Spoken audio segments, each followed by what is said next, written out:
This is the story of Clifford Orji, Nigeria's first documented cannibal and ritualist, a man who went from a roadside trader to a figure of horror.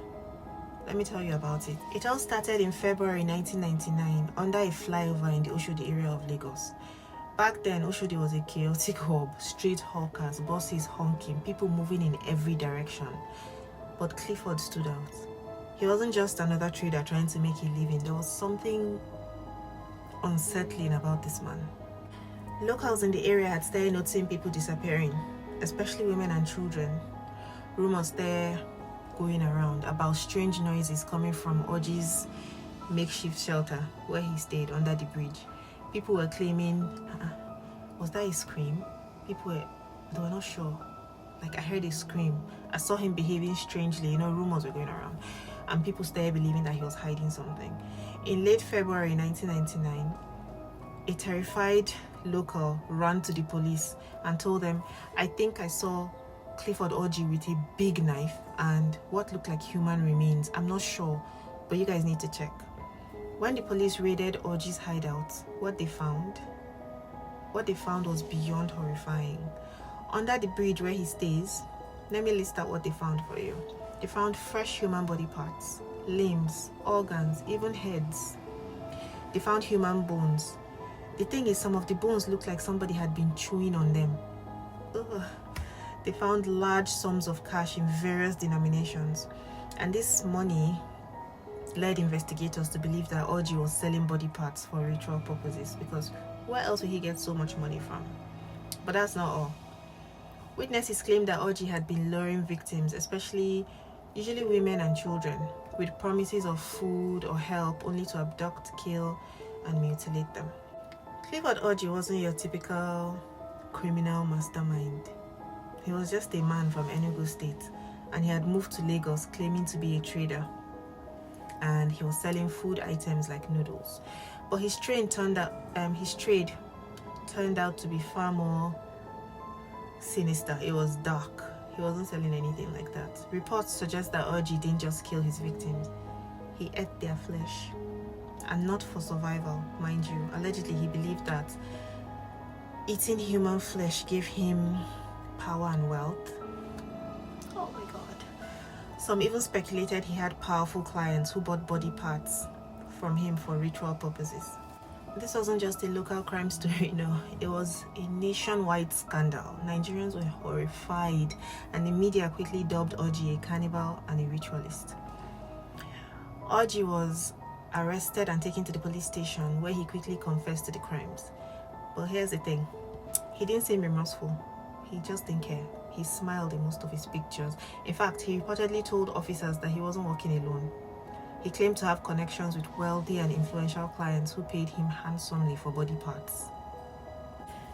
Despite these claims, no one else was ever arrested in connection to this claim. Many believe this was due to corruption or fear of implicating powerful individuals. Now, you'd think a case like this would go to trial immediately because they want to put this man in jail quickly, right? Wrong.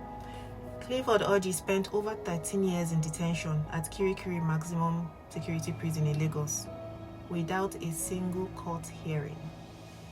The justice system failed to prosecute him. There was no case, there was no court case, there was no closure. They cited lack of evidence and his deteriorating mental health.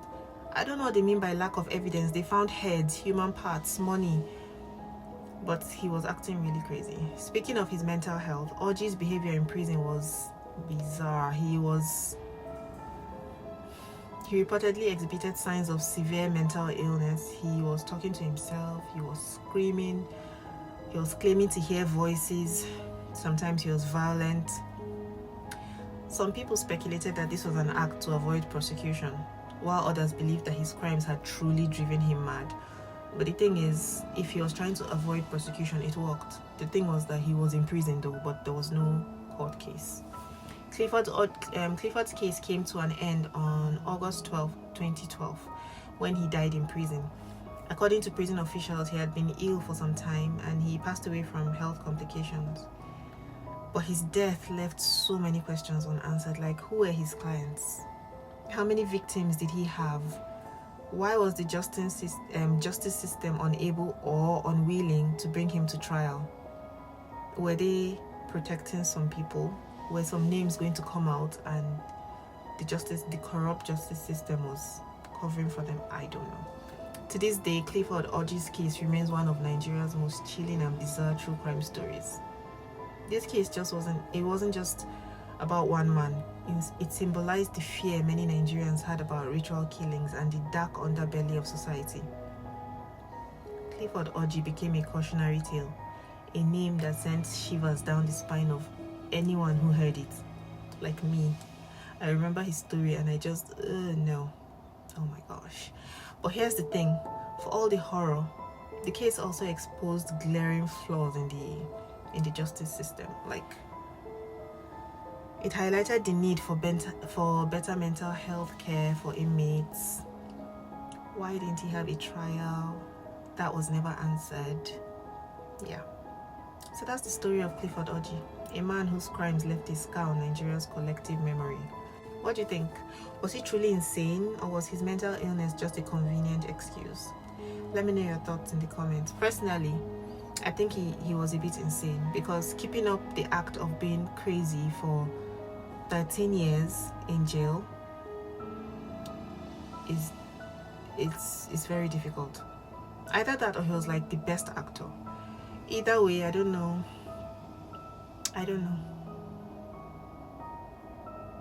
Bye.